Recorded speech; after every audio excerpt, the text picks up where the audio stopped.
Promise to Live and Silicon Slopes. I'm Brandy Vega. Good to have you. It's such an important subject today, and we are so thankful to have each and every one of you. Today isn't just a town hall about safe tech. This is a discussion that is life and death. And I don't say that to be sensationalistic. I did that when I worked for Fox News. I no longer do that. Today it's serious. We're talking about having these conversations, what we need to do, and safe tech is so critical. So the thing that we want to address today as a Promise to Live team is that each of you promise to walk away and have these conversations. When you know better, we need to do better, and it's not enough to know what's going on. I'm inviting all of you to go home and have this conversation with the people that you care about, your kids, your grandkids, your nieces, your nephews, your coworkers. And it goes like this. Tech is amazing. We love Silicon Slopes. We love technology. Many of us build our businesses on AI and media and production.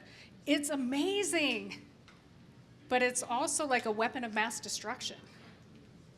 I mean, we lock our front doors, but then we open up our devices for the entire world, for the world's greatest terrorists and murderers, and we just allow them into our house, unprotected. So what are the things that we're looking for? There's AI. Who heard the story about ChatGPT telling the 16-year-old to kill himself? Okay, that happened. How many of you have used chat and kind of felt like it's your friend? Sometimes I feel like I have to say please and thank you. We have sextortion. Do you guys know what sextortion is? I just want to share this with you briefly because people think this can't happen to me, it won't happen to me. It can and it will happen to somebody that you know. And essentially, it's through social media. It can be through video games because Channel 2, Mark was just here interviewing us and said, how does this happen? How do people get to us? Like, I'm not an easy target, that's fine. Does your kid play a video game? Roblox and what's the other? Fortnite and Minecraft and all these different things. Do they play these games? Do they go on TikTok? Do they go on Instagram, Facebook, LinkedIn, YouTube? And what about us? We're addicted, digitally addicted to our devices. I admit it, I know I am, and I had a detox when I did my 32-day cruise in the South Pacific without service. And I realized how much this controls my thoughts, my attitude, my mental health, and it was a big wake-up call.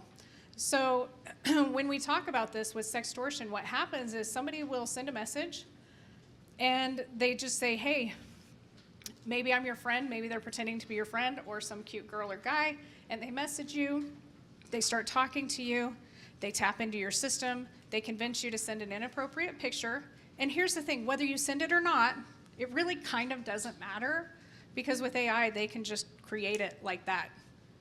So they do this, and then once they get your picture, they say, I'm sending this, I'm in your devices, I'm in your email, I'm in your phone, I'm in your social media. I'm sending it to everybody unless you send me $1,000 cash right now or Bitcoin. And people are freaking out. And their senses, especially our youth, get overwhelmed because it's like message, message, message, get it, get it, get it, get it, get it. And they're overstimulated and they don't know how to solve the problem. And they're so ashamed and they're so embarrassed and they're so freaked out that this could go to everyone that they love. And the humiliation and the fear is so real, they check out. It's happening. Krista is going to talk to us about her case with her son. We have an event February 2nd. Please mark your calendars. We'll talk about it again. It's a community emergency meeting because this is emergent. We have a lady who lost her son. You have to have the conversation to say, one, this is what it looks like. This is how it acts. Please do not do it. Do not do it. But if you do it, I still love you and I'm a safe place and please come talk to me because we can get through anything and no screw up or lapse of judgment is worth your life. Can we all agree to have this conversation with the people we love today? Do you promise? You know, what's interesting is even on my laptop the other day, I got a message a year ago, I got a message from myself, which was weird. It was from Brandy, and it was like, hey, Brandy, I'm in your system. I hacked into your computer. I have video of you watching porn, and I'm going to send it to everybody within your system to your social media, to your email. And do you know what I did? I panicked. I sat there for a minute going, oh, I don't watch porn. But imagine if I had, or if I did. Just the sheer fear of somebody getting in there and blackmailing you is terrifying. And unfortunately, a lot of people do things that sometimes they don't mean to do, or it pops up and it's an accident, or maybe they even make it play on your device. Or maybe they manipulate a video of you that they got in your 7,000 videos on your phone, me. So what I want you guys to take away today is, from my perspective, no failure's fatal, no decision's worth a life. The number one most important thing you can do is be educated and have a conversation. This is what Promise to Live exists for. Making a promise. Studies show if you make a promise, you're up to what? Do you guys know the statistic? 60% more likely to keep a promise you make ahead of time. So we want you to promise to reach out for help if you struggle with your mental health, with suicide, with this. If you're struggling with blackmail, sextortion, addiction, drugs, whatever it is, please make a promise to reach out. So we do it through commitment. Our second one is through connection. We connect you to resources. You can go to our site, and Joe's in the process of updating it for even more resources, but we connect you to all the tools that you need that are vetted, that can help educate you and your family. This is critical in one place, because guess who couldn't find him in the hospital when her daughter tried to end her life? Me. So we created it. And our third and final step is we built this community. We built a community of connection, in person, online. We did our show in Hollywood. We reached 7 million people, giving them hope and help and resources. Is that awesome? Thank you. So what I want you to take is, tech is amazing, and we love it, and we want to use it, but we want to be smart. You want to understand the dangers of digital media. Even there's a lot of propaganda going on, you guys. It impacts elections. It impacts our presidential debates. It impacts our media. When you're getting skewed data that can be edited, we found this with my daughter. There was a lot of political propaganda 5 years ago when she tried to end her life, and when we got in her phone, we said, wow, why were you fed all of this? And she believed it, and it put her in this deep, dark depression. That's not okay. Social media does this if left unchecked.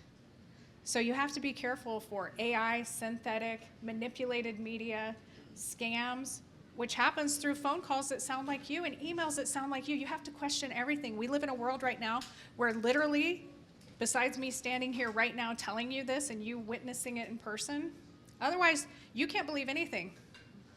My voice could be manipulated, my face, this message, it can be edited and changed. I did this 30 years ago at the War College, working with the President of the United States. We talked about manipulated media and how we could use it to mess with people. And it's only gotten more and more advanced. So Promise to Live is here for that. We appreciate your guys' support. We want you to enjoy your time here. And for us, we do these every single month. The next one's February 19th. I'm going to be turning the time over, but today we're going to hear from Dr. Morgan. He's the Director of Mental Health for Silicon Slopes. We're going to hear from Dr. Krista Anderson, who has a personal experience as a mom. Don't think it won't happen to you. It will. It can. It might. Or somebody you love. We're going to hear from Dr. Dan. He's a neuroscientist. What is all this digital addiction doing to our brains? Brain rot, anyone? It's happening. It's happening. And then we have Joe Marvullo, who's our IT director for Promise to Live. He's a IT tech genius. We're blessed to have him on the Promise to Live board. And he's also our director of mental health. And so this is just the beginning of what we're planning to launch, which starts today. February 2nd is our next one. And then we move on to schools, businesses, the community, online courses. This isn't a one-stop shop. Promise to Live exists to save lives through commitment, connection, community, and we will do that with all of this. So without further ado, thank you so much for being here. Please share, tag us, make the Promise to Live online, and let's welcome Dr. Dave Morgan to the stage.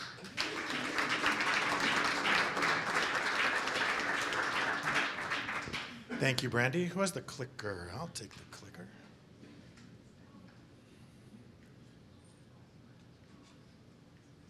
Oh, sorry. There we go. Oh, shoot. Wait. Brandy's turn again. No, yeah, wait. Stand here with me. Goodness gracious. I get so excited to talk to you guys. Did you love your lunch? Yeah. Did we love our lunch? It was so good. We want to bring up Susie Gustafsson from SG Travel 2, who's not only a dear friend, she's our lunch sponsor today, and I am sorry. I failed my duties as a host. Susie, welcome. Share with them who you are, why you're doing this. Well, first of all, I'm Susie Gustafsson. I own SG Travel 2. I also own another company, which is going to sponsor next month. I met Brandy a couple years ago, actually through a business situation, but then I found out how amazing Brandy was, and that I had a friend that had taken his life, and that's how we connected. And that's when I decided that I wanted to be involved. And then we've just known each other mutually, and then I just decided, well, I want to support her, and what better way to do this? And I've been here a couple times, but then I just decided I wanted a sponsor. So I've decided that this year I'm going to sponsor the lunches. So we'll be here every year. And we appreciate this. These things, it takes money, it takes time, it takes effort. So we appreciate Susie. If you guys need any travel, please reach out to Susie at SG Travel 2. She's amazing. And we also want to thank Mountainside, who helped us put this together. Corey and Aaron in the back, thank you. They're amazing. They have a great company. You should probably talk to them, but they've helped us a lot with our strategy with Promise2Live as well. Now, make your promise. And then Dr. Morgan, we'll put that up at the end. But thank you for interrupting. Well, thanks again, Brandy. And on behalf of Silicon Slopes, welcome to this town hall. We are very excited to be a part of this and to offer this space every month. So like Brandy said, I'm Dr. David Morgan. I'm a licensed psychologist and the director of mental health awareness at Silicon Slopes. I want to tell you a little story. In 1980, my family moved from Lyman, Wyoming. Anyone know where Lyman, Wyoming is? Okay. And in the late 1970s, it wasn't necessarily a destination place. I don't know that it still is. We moved to Bakersfield, California, which was definitely an upgrade. And we got a nicer house, and it was warm. And so I was 11 years old when we moved there. And I remember the first summer in Bakersfield, and I just played all summer in the front yard. And I remember very distinctly, I had these kind of little, remember the Adidas shorts that we used to wear back in the day? I wore a pair of those, and I didn't wear a shirt because it was hot. And I just ran around the whole summer in the front yard, just in my little shorts, no shirt, and it was great. Loved it. School came around, went to school. That next summer, I was so excited the first day of summer to put on my shorts, take off my shirt, and get out in the front yard. Because I thought, I'm just going to have a repeat of summer 1980 here. And I walked out the door, summer 81, without my shirt, and immediately felt self-conscious. And no one was there. No one was looking, and I just thought, I don't think I should have no shirt. So I put my shirt on, went back outside, and started to play. And I've remembered that now for a very long time because it was the beginning of kind of this social awareness that I had, where I thought, well, other people might be thinking about me. Other people might be judging me about this, where the year before, I didn't care. But now I did care, and still do, actually, like most of us do the rest of our lives. What's happened is we have this comparison culture, right? So we've got on the one side, that's what we think life's going to be like, and on the other side, what it actually is. And we're constantly comparing ourselves to the picture on the left, and then our life is the picture on the right. And because of social media, our options for comparison have just exploded. Now we have so many more things to compare ourselves to, people to compare ourselves to, usually their best to our worst, and that affects us. It can be particularly difficult with, let's see, with adolescents, but a few things that excessive comparison can affect our self-worth. They can increase anxiety and depression. They can fuel feelings. Sorry, this format got messed up when it got put into whatever it is. That says perfectionism, and I'm not exactly sure what that says on the bottom. Comparison, probably. This is something, adolescents can be particularly vulnerable to effects of cross-comparison. People ask, when should you give your child a cell phone? There's an answer that's been given. Some people claim it's been given by Dr. Jonathan Haidt of the Anxious Generation. Some people say it was Novak Djokovic, who's a tennis pro. Neither of them said it. I looked it up, but this is such a great answer. It's when you give a child a cell phone, it's when you want their childhood to end. And isn't that poignant? Isn't that interesting? Right? And it's true. Like, I don't know that my childhood ended in, June 1981 in Bakersfield, California, but that was probably the beginning of it. When all of a sudden I started thinking, how do I fit in with the rest of everybody else? And I'm not here to make any arguments. Actually, if you are very curious about, if you have children or wondering about when and how to give them cell phones, The Anxious Generation by Dr. Jonathan Haidt is an excellent, excellent read. He's smart, he's a social psychologist, he's done his research, and he's got very, very good ideas on when and how to do that. But you expose people to things that they wouldn't be exposed to otherwise. Some of the things to watch for when you're working with your children, because I'm talking about adolescents here, are these things. Behavioral changes such as withdrawal, irritability, loss of interest, emotional signs as hopelessness, numbness, intense anxiety. Digital red flags include excessive use of digital media, secrecy, online fixation. When you start to see those changes, that's when it's time to have the conversation. Well, actually, it's late to have that conversation. And you have the conversation well before that, but then it's time to have another conversation with them about, I'm seeing some changes, what's going on, what can I do to help you? And then some things you can do to intervene. Creating digital boundaries, tech-free times, device limits, and intentional social media use. You may have seen Governor Cox recently has been talking about a bell-to-bell cell phone ban in high schools. Dr. Haidt absolutely recommends this in The Anxious Generation. What he says is everyone has to be on board. And when everyone's on board, it works really, really well. Like if every kid in the school knows that they can't use their phone at school, they're fine. It takes like 72 hours to detox and then they're fine because no one else gets it. But if some people have them and some people don't, it's a huge problem. And so I appreciate his approach by saying if we're going to do this, we have to do it across the board. In the school setting. My sister's a teacher in junior high school, and she can verify that those kids who do not have access to phones do so much better. Performance improves almost immediately. Building real connections. Oh, this is so important. Face-to-face relationships. Ditch the screen. Sit down, talk. I love that it's great that we're doing this on YouTube, but I love that we're face-to-face as well. And we can sit down and talk and look at each other. We need this in our society. We still do it, but digital has become somewhat of a substitute, and I think we just need to be careful about that. And then normalizing conversations. It's okay to talk about mental health. Usually it's not your adolescent who's afraid to talk about it, it's the parent who's afraid to talk about it. And the parent's afraid to talk about it because they don't want an answer that they can't really deal with. And they say, are you feeling suicidal? And your son says yes. Then you're like, oh dang, now what do I do? Instead, but you can just avoid the whole conversation, right? If you don't talk about it, but that's not good. We have the conversations, open it up. And the more you talk about it outside of crisis modes, the easier it becomes. How was your day today? How did you feel? Did you struggle? Did you get anxious at all today? Did you get depressed at all today? Well, not today so bad. Or yeah, today I got really anxious. Well, that's okay. Tell me about it. And then when the time comes to have the more serious conversation, then they're used to having those opportunities to talk with you. So open up the conversations, and that's on us as adults. I'll put in a plug for our podcast here at Silicon Slopes. It's called Mental Health Momentum. We just passed our 50th episode. Several guests in the audience have been on here, some going to be pretty soon. And we love talking about mental health in business and beyond, so please tune into that. Thank you so much, again, for all that you do and for your commitment to mental health. And we'll turn the time to Krista, yes?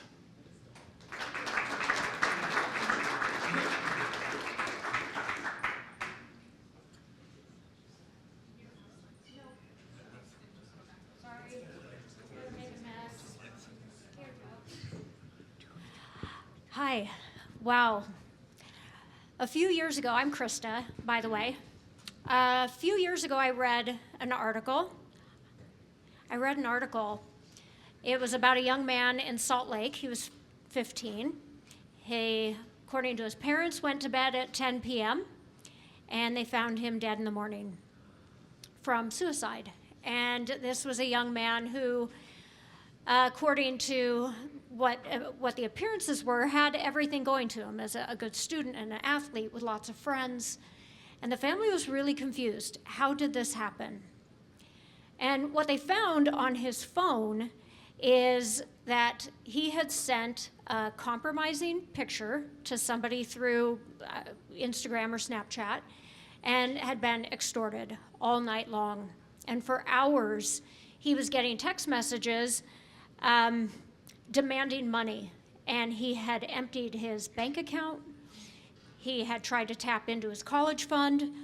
And when he couldn't access any more money, he was told to kill himself and threatened that if he didn't give them money, that they were going to send all the pictures, all the compromising things to everybody in his list, his friends list. And that night ended tragically. Well, when I read that, I thought, I have kids, teenagers, they have phones. I'm going to talk to my kids about it. And I had a conversation. They kind of were like, oh, Mom, come on. Like, we get it. We would never do something like that. But we continued to have the conversation, and I read parts of the article to them. And instead of waiting for something to come up, this conversation happened for at least a year, where it would regularly be, hey, please don't send pictures to people. If you do, please know I love you. And you can talk to me about anything. Please know that the person on the other end of the screen probably isn't who they say they are. Well, one night I'm getting ready for bed and I get a phone call from inside the house from one of my sons who says, Mom, I'm in trouble. And as soon as he said that, I knew what it was. And I said, did you send any pictures to anybody? And he said, yes. And so I went down to his room and found my teenage son more distraught than I can even tell you. And he was shaking, he was crying, and he said, I already called the police and reported this, which I was really proud of him for doing that. But here's what had happened. For months, what he thought was a cute girl his age had been messaging him on Instagram, grooming him, telling him how great he was, talking to him about his problems, about her life experience, all the things that a teenage boy would feel really good about and feel very validated for. And then she started sending pictures. And she started asking him for pictures. And it took him a little while, but he finally did. And when he sent the pictures, within 30 seconds, he got his initial extortion request. It immediately was, we are going to send these pictures to everybody in your list, your contacts list, your Instagram feed, all the people that you're friends with, that you follow and who follow you. We're going to send these pictures if you don't send us $500 right now. So here this teenage boy is trying to figure out how he's going to do it. Well, he didn't have the money in his bank account. He's desperate trying to figure it out. He was getting over 100 messages a minute demanding money from him and making threats. So this had been going on for 30 minutes by the time he called me. I get down there, I ask for his phone, and he's like, Mom, please don't look at the pictures. I tell him, I don't care about the pictures. Like, I birthed you, like, whatever. I don't care about those. And I sent a voice memo to whoever these people were, where I said, listen, I'm the mom. You're not getting money from him. I could care less what he's done, but this is over right now. Within a minute, they had sent the pictures to his entire follower and following group. Now, on Instagram, if it's like from some random contact, it doesn't go into your primary group. It goes into something different, like a kind of like a sideline one. And my son, I said, okay, I just received the picture, and I'm not going to open it. I'm going to delete it. And he said, there's only a couple of people that I'm really scared will see the picture that I'd be really embarrassed about. And he made the choice to call those people and let them know, please do not open anything that you just got on Instagram. Please delete it. The astounding part of that was how many of his friends said, that happened to me too?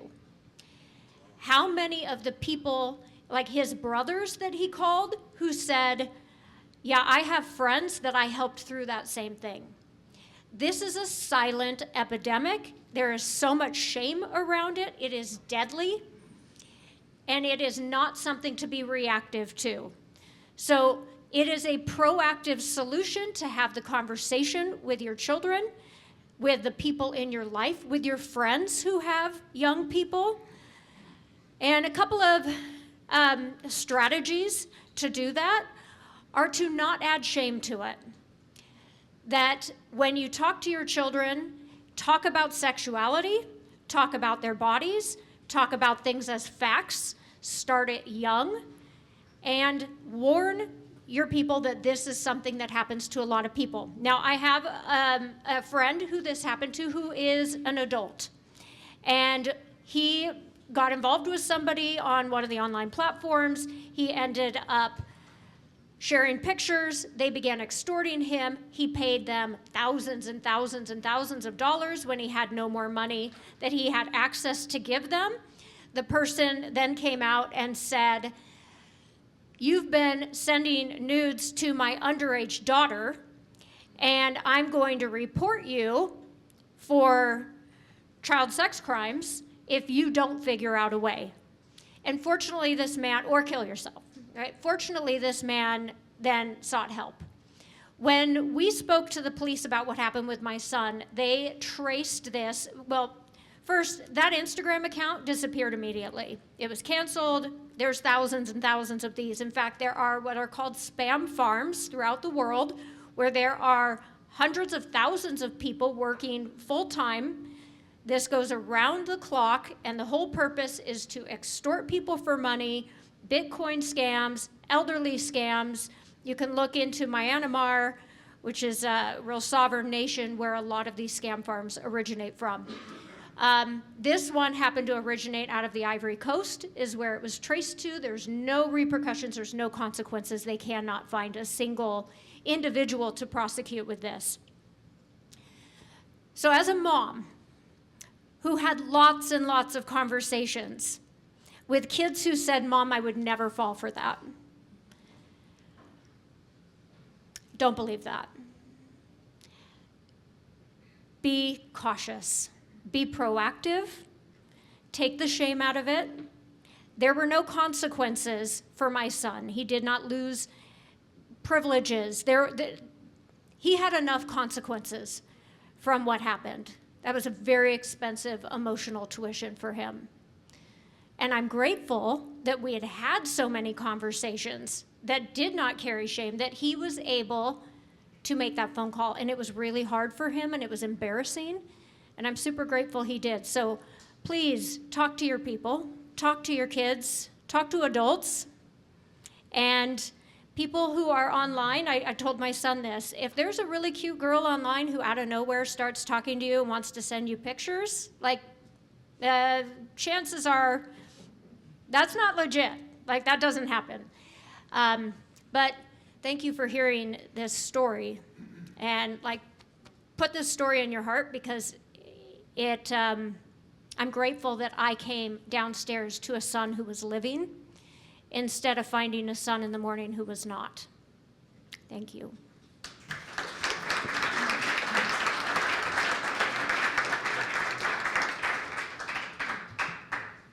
Thank you for sharing your story, Dr. Anderson.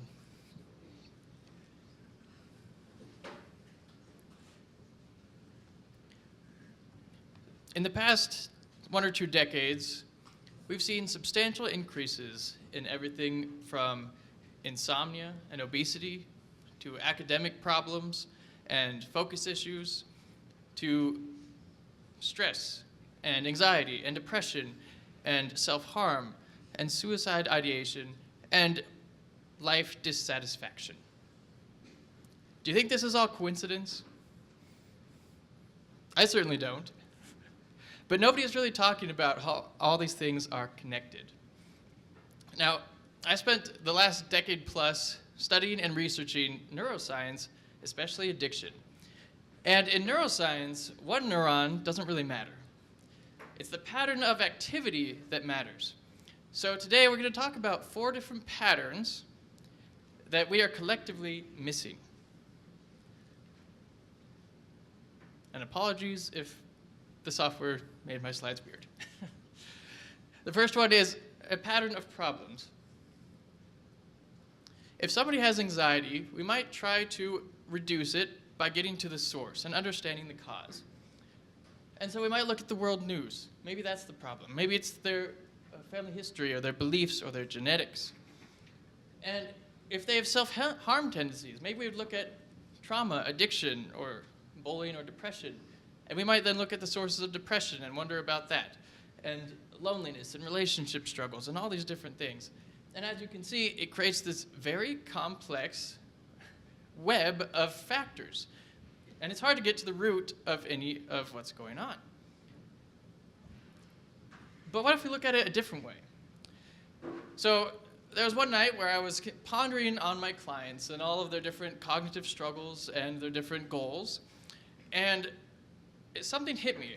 I understood this pattern, that each of their challenges could, in some form or another, be traced back to digital influences, as you can see here. And that was what I call my oh shit moment, because like, oh shit, this is at the root of what is going on for so many different people. And I started looking at it in the other direction. I said, what if we look at digital media and all the problems that it causes? And it turns out it's all of these. Now, it's not the only source of these problems, and it might not even be the biggest. And with digital media, of course, different modes have different harm levels. For example, if we're talking about social media versus gaming or messaging or shopping or news or movies or TV or AI or online surfing. But if we lump them all together as digital media, it is tied to all these different problems. Now, up front, I want to say that I'm not anti-tech. I use tech all the time and AI all the time because they're powerful tools. But only when they are building up our lives rather than breaking them down. Like a hammer can do both. Because I think we've all seen examples where we're like, hey, something feels wrong here. Like when I was at a park one day and I saw a married couple, both just hunched over their phones, ignoring each other, ignoring the nature, ignoring everything around them. We also see it in times where maybe kids they can't survive without having high anxiety or boredom if their device is taken away. Or maybe we see it when we ourselves are up 2 hours more than we intended because we got stuck on Instagram when we just wanted to be there for 10 minutes. Or maybe it's like an experience I had where my children were trying to get my attention, but I was messaging on my phone and I did not notice. I don't know for how long. They were like, Daddy, Daddy, please play with us. Daddy, Daddy, look at this. And I don't know how long because I wasn't giving them my love and attention. I was giving it to my phone. That sucked. So by raise of hands, who here has kind of felt or witnessed that kind of like sense of wrongness around this? Okay, I think we all have. Now, when I had that oh shit moment, it kind of opened a floodgate, like a whole dam broke where I was like, oh, there's so many problems that come back to our digital media and how it changes our brain. And the more I thought about this, the more answers came to me. It started with the 9 that you already saw, but then it was like, oh, there's like 20, and there's 30. And every time I talked to somebody, they would tell me more of how it affects them and their families. And so I ended up with a list of around 50 different ways that digital media negatively influences these various aspects. Everything from, is this going to show up? Oh, there you go. We have various physical effects, ways it harms our motivation, our cognitive skills, our focus and presence and productivity. Huge in relationships, and I think we should call it anti-social media, by the way. Our mental health, our emotional health are all harmed. And then obviously self-harm and suicide are up there. and even broader things like just our civic engagement and our overall levels of happiness. So this leads me to conclude that speaking only in terms of things we can actually control, digital media seems to be the single most influential cause of people's problems. And I know this is a bold claim. We could go through the research on each of those points, but I'll just take you through a couple for now. One study, for example, found that physical, social, and productive activities in teenagers were correlated with greater happiness, whereas time on screens was correlated with less. Another study did longitudinal work where they grouped people into different bins based off their social media use, and they accounted for pre-existing mental health struggles, but found that in the course of the study, those who had used more social media developed far more simultaneous mental health problems, increasing the risk by over 100%. And the Surgeon General's office has given this advisory that we cannot conclude that social media is sufficiently safe for children and adolescents. Now, we could look at all these as a sum and say, what are we going to call this pattern? Because we're talking about patterns. Some people call it brain fog or doom scrolling. I call it brain rot, because it encompasses it all. It encompasses the fact that it doesn't have to be an addiction. For some people it is, but it doesn't have to be. Any use can harm our brains. And so brain rot is actually Oxford's 2024 word of the year. And basically it's defined as the acute or gradual self-reinforcing deterioration of a person's cognitive, intellectual, social, emotional, or motivational state or abilities because of essentially online crap. Oops, I have hidden slides apparently. Now, where does this come from? We're talking about pattern level, and on the pattern level, it comes from manipulation and exploitation. Because your brain has an amazing ability to change, to adapt. It can change its synapses and neurotransmission so that whatever you do, your brain gets better at doing. The problem is that if you spend a lot of time screening, what does your brain get better at? That, at screening. It doesn't get better at real-world skills. In fact, those degrade through disuse. And the people that design this tech and design the software, they know this. They, just like the tobacco people back in the day, they know how to manipulate our brains for their profit. And that results in a lot of using tools, modern tools like vibrations and notifications and infinite scroll and likes and shares and all these different things that they use to get what they want from us. And so the bad news is that that means that it's an unfair fight against millions of people and trillions of dollars that are trying to do this. On the bright side, though, that gives us leeway to say, this is not our problem. This is not our fault. It's just your brain reacting to how it's being treated. And so I want everyone to kind of take a breath, and give yourself grace. Give yourself, if you have any shame or guilt or blame toward yourself or others, let that go. Because we are not broken, our brains are not broken, but they are being broken in terms of they are being subjected to somebody else's desires. Now, in my company, Cortex Evolution, one way that we try to fight this is the Digital Freedom Challenge, because it's a way for people to say, how can I test something else? How can I test what it's like to take back control and feel how good life feels again? Because at the end of the day, there's the fourth pattern, which is reversibility and hope. Because of neuroplasticity, if your brain can get better at doing whatever you're doing, it can also change for the positive if you take action to make it do so.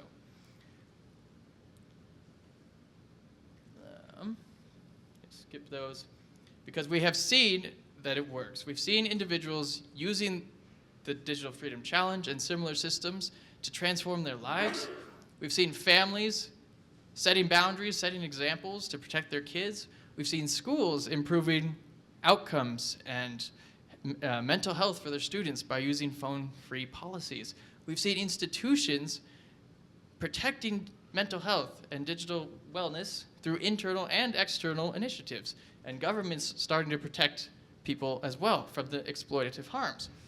And we are even seeing culture shifts, where people are starting to realize that having a dumb phone or valuing face-to-face interaction does not put you behind the curve. That puts you ahead of the curve. We know that patterns change when enough people stop treating them as inevitable. The question here is not if these negative patterns can be reversed, because we already know they can. The question is just, which type of patterns will you reinforce?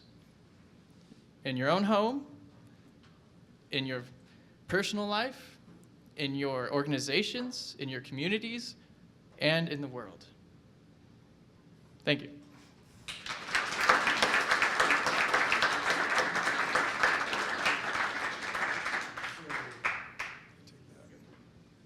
Hello, everyone.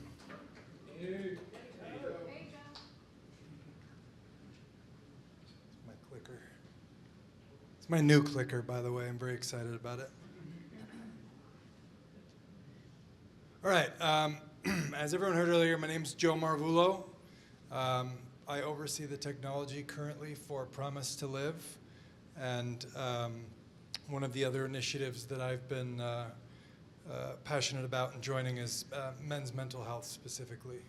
My goal as the tech lead in Promise2Live is basically to try and utilize technology so we can reach more people, right?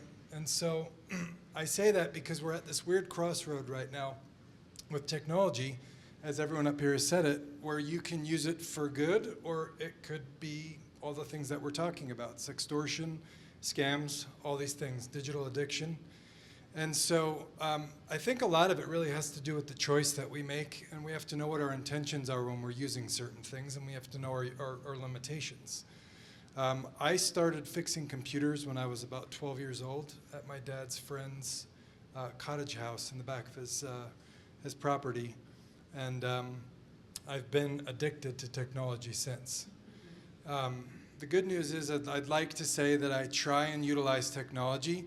I have a few different companies where we do both traditional technology, software architecture, development, design, and things like that, help desk, fixing computers. But then there's a big part of it that we do that's out, where we do field-centric technologies, where we're installing, maintaining, and repairing technologies.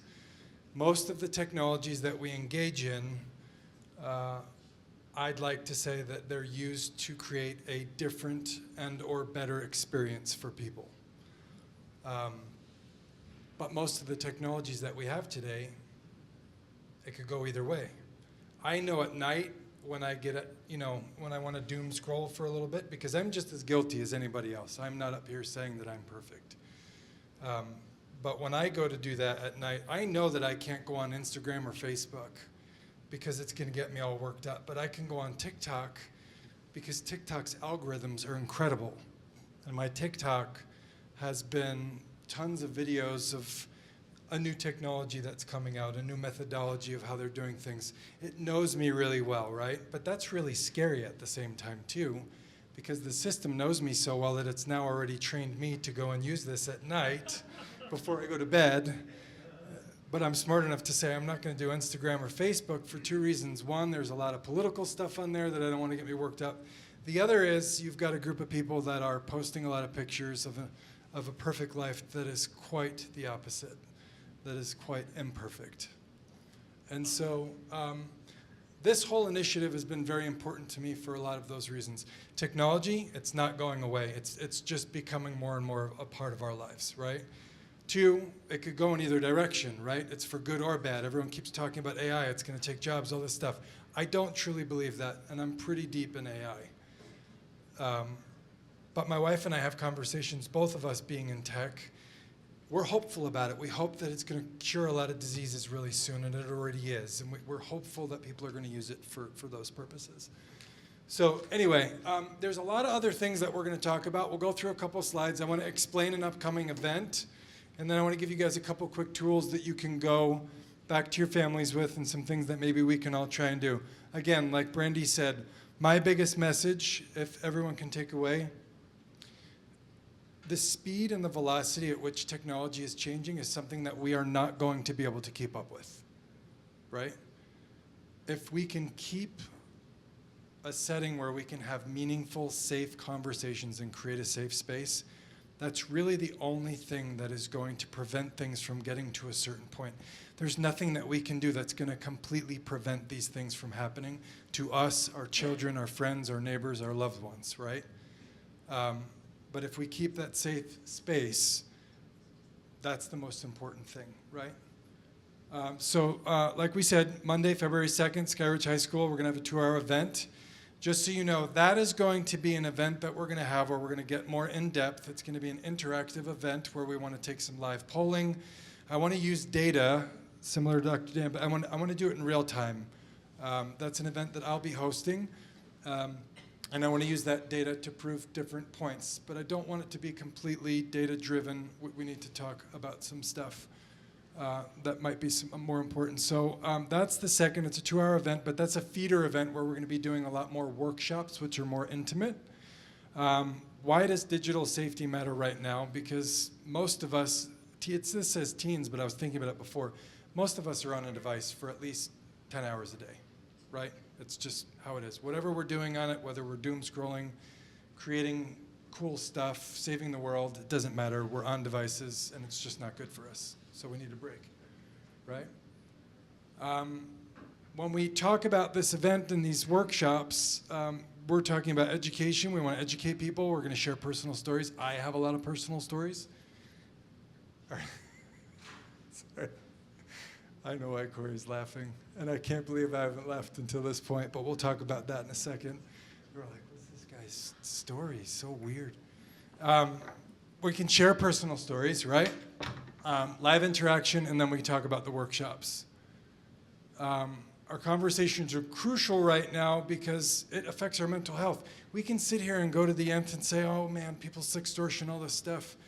This is affecting people's mental health in a way, like everyone here said, is just speeding up. People who already have mental health issues, people already have challenges. It's just pouring gasoline all over it right now.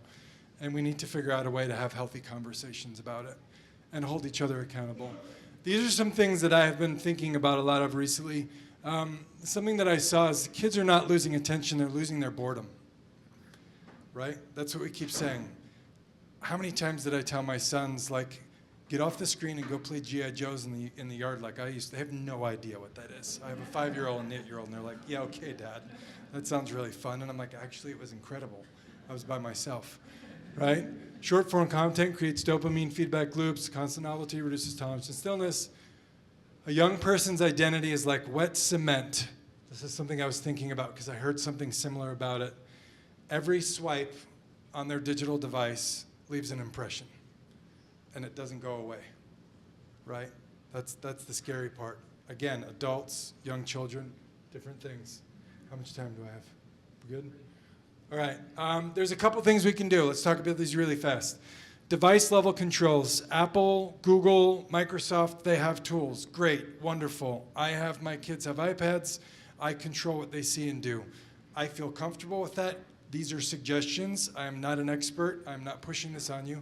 One thing that I want to talk about really quick today that's really, really important that everyone can do, and there's a lot of stuff online. If you are afraid of you or a loved one or kids or anyone accessing certain content, 99% of the modems and routers that you have at home, you can log into them and you can block whatever you want. And so it doesn't matter. I do that on a network level at my home, and I do it on a device level. I want to be able to see YouTube, but I don't want my kids to be able to do it. So my device is okay, because this is my device, not theirs. But to take it a step further, I can block it on a network level, so they can't reach it. Now the tricky part is YouTube. If you want to block YouTube, you have to put about 15 different things in, because YouTube's smart. Because if you just put youtube.com, They know that. How do they keep breaching that, right? That's what we're talking about, clear browsing. Then there's Barco, there's Custodio, and Canopy. These are tools that you can put on people's devices. Here's some conversations if you guys want to take a quick picture. Helpful conversations that you can have with people to start the conversations that we were talking about. The biggest one that I like is what boundaries would help our family feel more comfortable.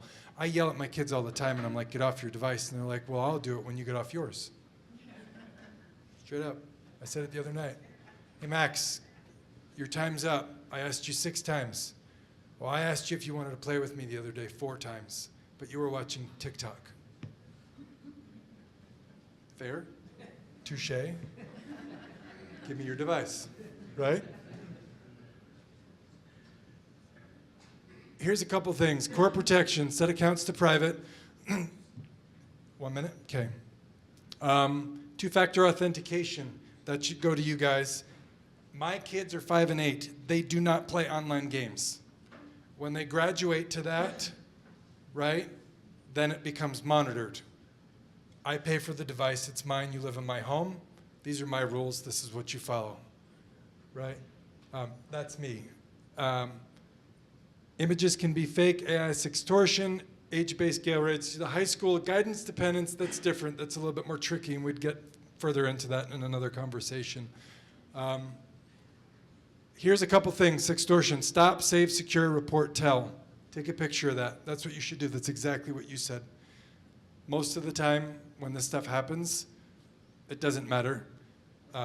If you don't pay, it might not go anywhere. You can count on some of the AI within Meta and the other companies. Don't feed into it. What will be, will be. I can just skip past these quick. All right. Quick question, because I probably have a few seconds left. How many grumpy cats did you guys see in the slides? Well, good guess. We thought that would be a good idea because someone might count the amount of slides, but then we added more to make it more interesting. How many? Anyone know? 22. No? How many, Corey? 13. You guys weren't paying attention. That was my test. Anyway, we could go on for days, weeks, months. There's tons of stuff. We're doing our best. We have a new website that's launching soon. We're going to have tons of tools that you guys can go to. We have partners that we're partnering with that can provide resources. Again, the goal is to create safe conversations. The event is on the 2nd at Skyridge High School, 6 to 8 p.m. Please tell your friends and family about it, anyone that you know. I think it'll be fun, especially because I'm going to be the one that's running it. And we really hope to see you there. Brandy is not back, right? I don't see her. She's still in her thing. So I'll close it out. We really, really appreciate everyone showing up. I'm still kind of new to the organization, and I've been really making an effort to make it out and be around everyone and come to these events, specifically this. I really appreciate everyone taking time out of their day. I know everyone's busy, and so we thank you very much for joining us. We hope that you guys can spread the message of what we're doing. That's our end goal. We want to try and reach as many people as possible and try and save lives and provide resources. So with that said, I hope everyone has a wonderful day, and thanks again.